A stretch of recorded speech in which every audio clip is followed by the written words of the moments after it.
200 anos fazendo o futuro. Banco do Brasil. E no programa de hoje, nós iremos saber quem realmente foi José de Anchieta.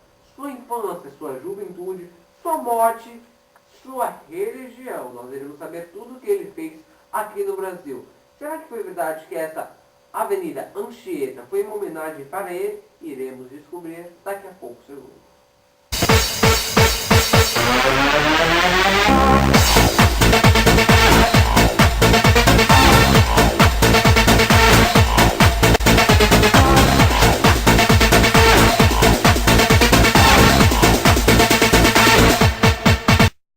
Está no ar o Jornal Porpeta. No programa de hoje, como eu já falei, nós iremos falar sobre a vida de José de Anchieta. E agora nós vamos começar com o seu antepassado. Mãe e pai, onde você viveu?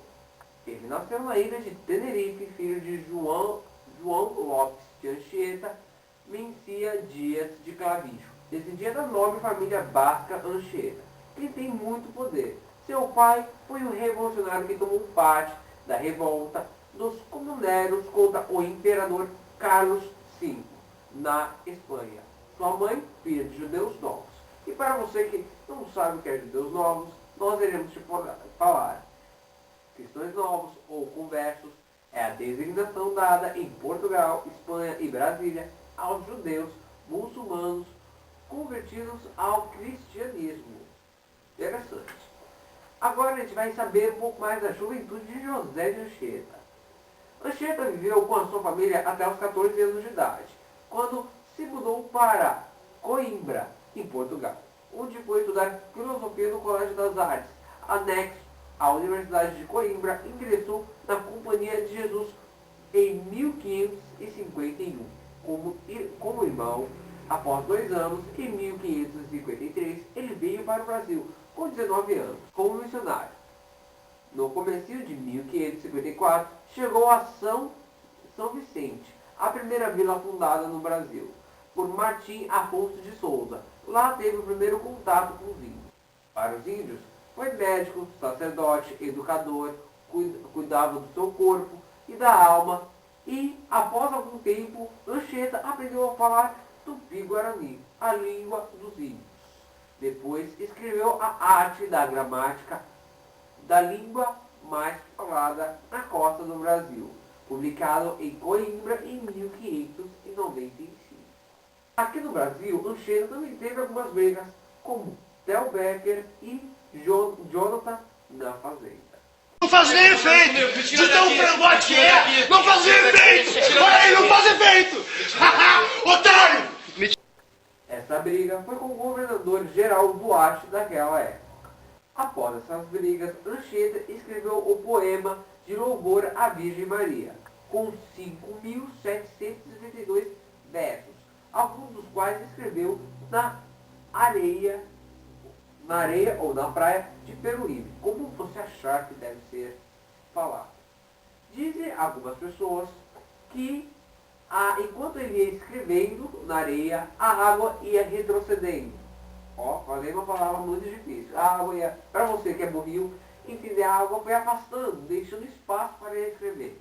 Os índios gritavam, olha a água, só que na língua tupi-guarani, que eu não sei falar.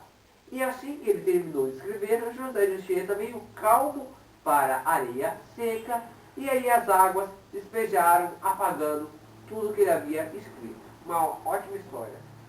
Nossa, como suas obras foram o Alto da Pregação Universal de 1570, na festa da Natação ou Pregação de 1577, na aldeia da Guapimirim em 1580, excerto do Alto de São Sebastião de 1584, Alto da Representação na festa de São Lourenço, e temos várias aí que eu não vou ficar parando para falar. Nós vamos falar agora sobre as características da poesia de José de Anchieta.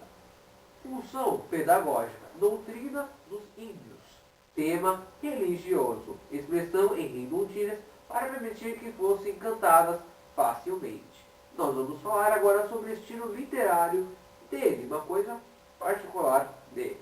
No século XVI, a maioria das obras escritas no Brasil não foram feitas por brasileiros, mas sobre o Brasil, por visitantes, chamada literatura da informação ou de viagem. A essa literatura soma-se outra chamada literatura jesuíta, relato das incursões religiosas para catequização dos índios. Então, o quintismo divide-se em literatura informativa, conquistar material para governo. Seriam os bens materiais que tem no Brasil. Ouro, pedras, tudo de valioso que tinha essa literatura informativa. Agora, literatura jesuíta conquista a espiritualidade do movimento resultando da contra-reforma. Seria o bem espiritual. Todas as almas dos índios. Eu acho que é isso. Agora nós vamos para um rápido comercial e vamos já com mais jornal.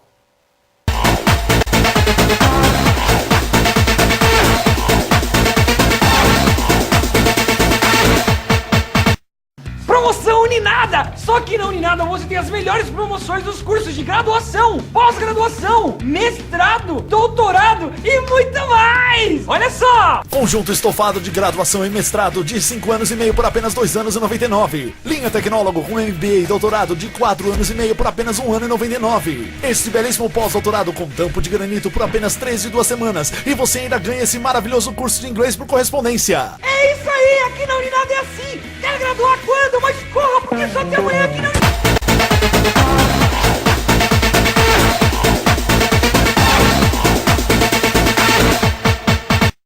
Estamos de volta com o jornal Porpeta, aquele que não deixa ninguém pegar na sua boca,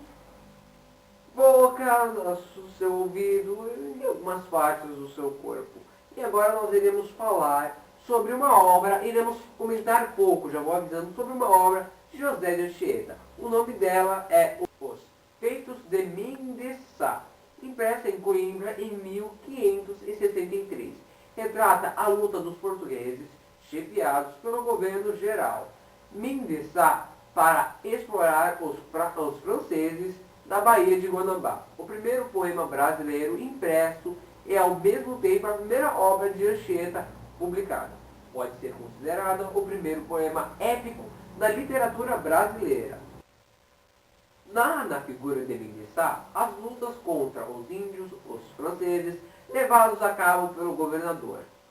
Os índios são apresentados como terríveis e pecadores, mas assim que rendem e se entregam, são tratados sob outro ponto de vista, como almas pecadoras que pedem perdão, e a fé apresenta na ação de Mindesá. No poema está o ponto de vista de sua caridade e compaixão no livro. Esse foi um comentário rápido sobre essa obra.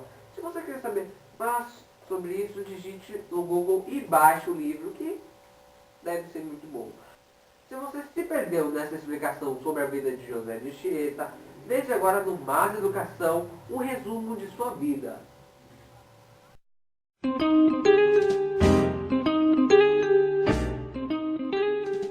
Olá, este é o Mais Educação. Padre José de Anchieta chegou ao Brasil em 1553 como segundo governador-geral, Dom Duarte da Costa. O religioso foi a primeira pessoa a escrever para brasileiros, e tanto sermões quanto autos e poemas tinham a função de ensinar e doutrinar o povo. Devido a isso, Anchieta usa linguagem de fácil entendimento e imagens claras. Escreveu em latim, tupi e português. Graças à sua importância cultural, é o patrono da TV Cultura. Para maiores informações, consulte a Biblioteca Municipal ou a Unifeb. Até a próxima com mais educação. Agora deu para você ter uma ideia. Mas se você continua prestando atenção no nosso programa, você viu que nós já falamos sobre a juventude, sobre a infância dele, ele no Brasil, suas obras, comentamos uma delas e falamos sobre o espaço literário e suas características. Não falamos ainda sobre a morte de José de Anchieta, porque ele é ser humano além de ser padre e beato, que são as mesmas coisas. Agora nós vamos ver uma matéria feita de um padre que vai contar como foi o fim de sua vida, José de Anchieta, que ajudou a fazer, a construir, mais ou menos, o Rio de Janeiro.